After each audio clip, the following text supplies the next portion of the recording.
Baik, Assalamualaikum warahmatullahi wabarakatuh. Selamat pagi semuanya, anak-anakku tersayang dan yang saya banggakan. Alhamdulillah, puji syukur kehadiran Allah Subhanahu wa Ta'ala bahwa pada sampai hari ini kita masih bisa diberikan kenikmatan kesehatan sehingga kita bisa bersama-sama dapat masih beraktivitas. Semoga kita selalu sehat ke depannya dalam eee, musim yang agak sedikit ekstrim ini ya, begitu. Baik, mahasiswaku yang saya banggakan, eee, hari ini saya akan menjelaskan sedikit saja perihal mengenai batas-batas dan alat-alat pendidikan. Tapi sebelum itu kiranya saya juga perlu untuk menyampaikan terkait pada awal pertemuan saya memang meminta PJMK untuk membuat grup, tetapi, eee, hal tersebut menjadi sedikit tidak dapat kita laksanakan dalam konteks adalah melakukan presentasi, yang awalnya saya memang, eee, berpikir samalah seperti, tahun-tahun sebelumnya. Tapi, eee, ketika sambil berjalan banyak sekali hal yang harus, saya selesaikan. Kaitan dengan, eee, hal akademik dan hal-hal tertentu lainnya pastinya.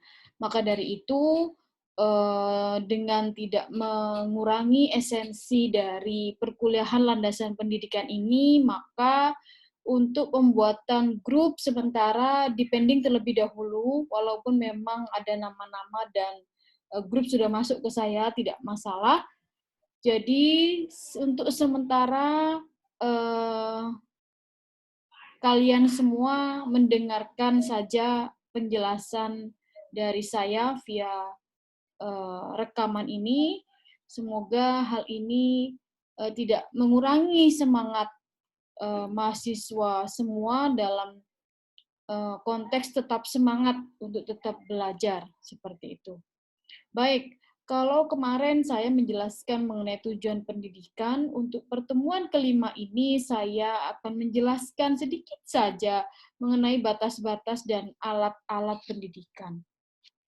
Nah, baik, mahasiswa yang saya banggakan, untuk judul ini, batas-batas dan alat-alat pendidikan itu memang, seperti yang tidak kita pikirkan, kalau kita berpikir mengenai alat begitu ya, alat itu kaitan dengan hal untuk membantu kita melakukan sesuatu.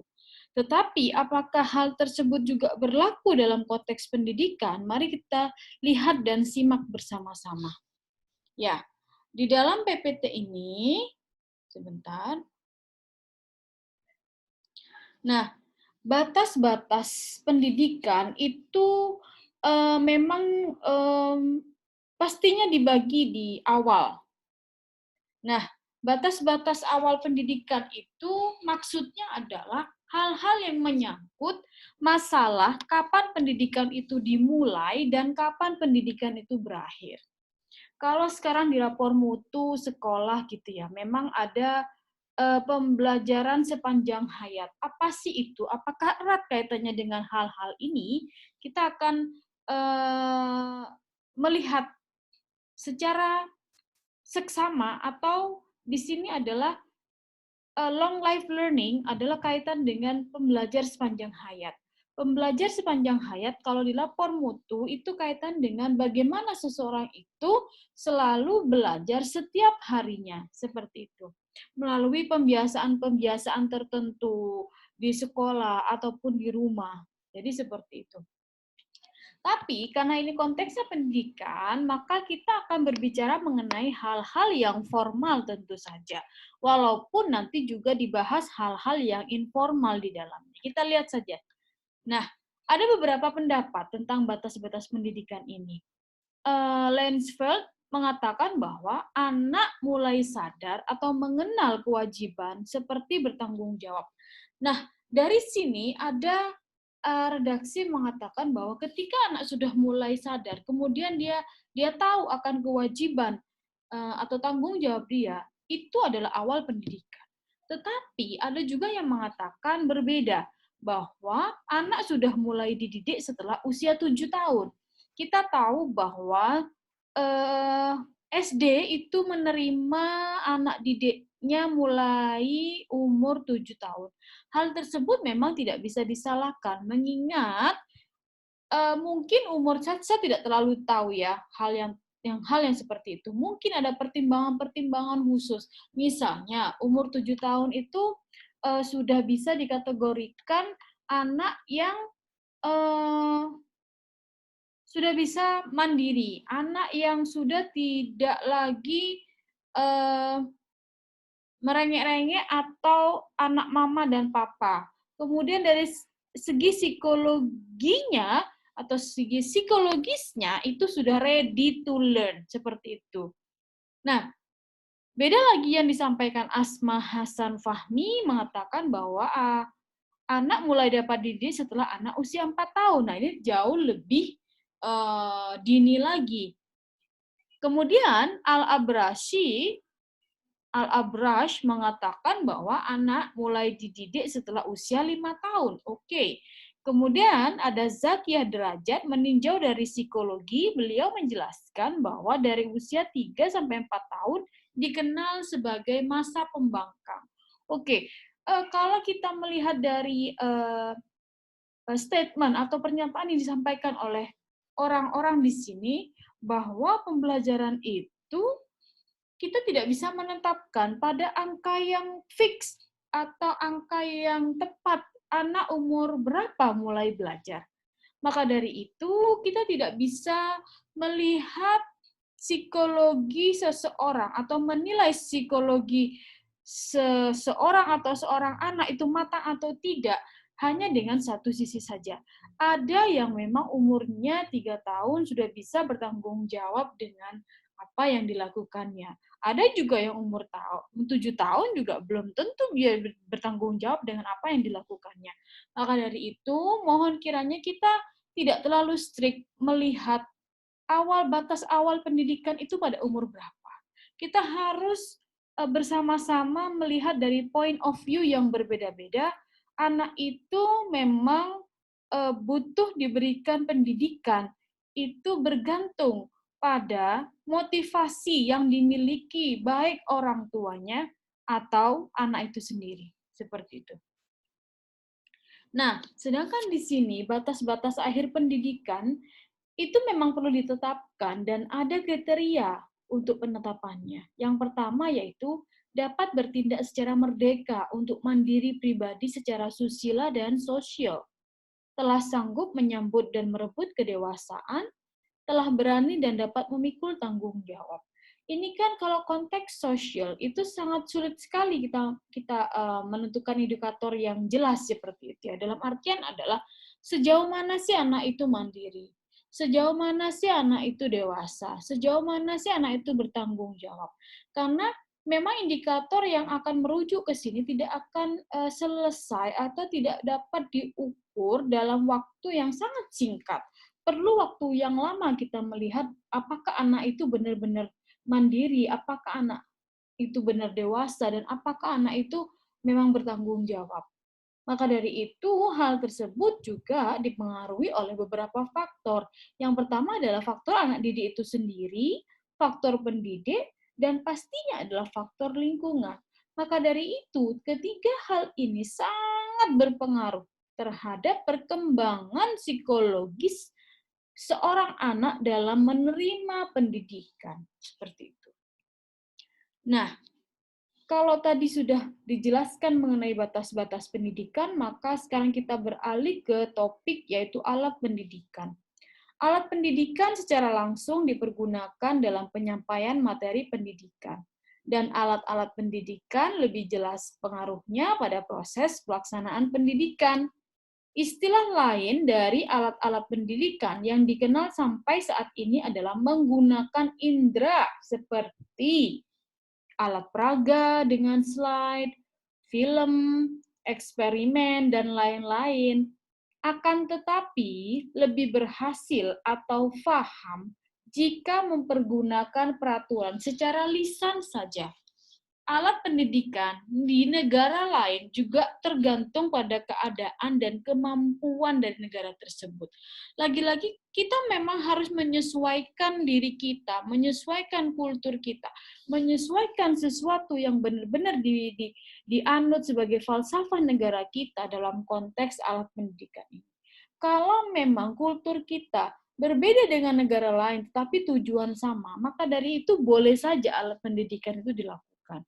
Tetapi kalau di sini seperti alat peraga dengan slide film, saya rasa ini sudah sangat lumrah ya. Maka dari itu, sekarang semua negara berlomba-lomba memang bagaimana caranya memberikan pendidikan yang baik melalui alat-alat pendidikan yang baik juga pada anak didik. Pendidikan sekarang diutamakan adalah untuk murid. Bagaimana kita meraih students well-being atau kebahagiaan murid melalui pendidikan itu sendiri. Pastinya alat-alat pendidikan juga harus dikhususkan bagaimana bisa membuat murid di sekolah itu merasa bahagia, merasa mereka mendapatkan experience of learning-nya itu dapat seperti itu. Nah, tujuan dan alat pendidikan ini seperti dengan menggunakan alat, anak bisa mengalami perubahan, dan alat berhubungan secara organis dengan tujuan hukum yang berlaku padanya. Alat pendidikan dikategorikan ke dalam dua kelompok sebagai berikut. Alat sebagai perlengkapan, seperti benda-benda yang nyata, alat yang dipentingkan di dalam pelaksanaan pendidikan, dan alat merupakan perencanaan pendidikan, seperti lebih berwujud sesuatu yang nyata.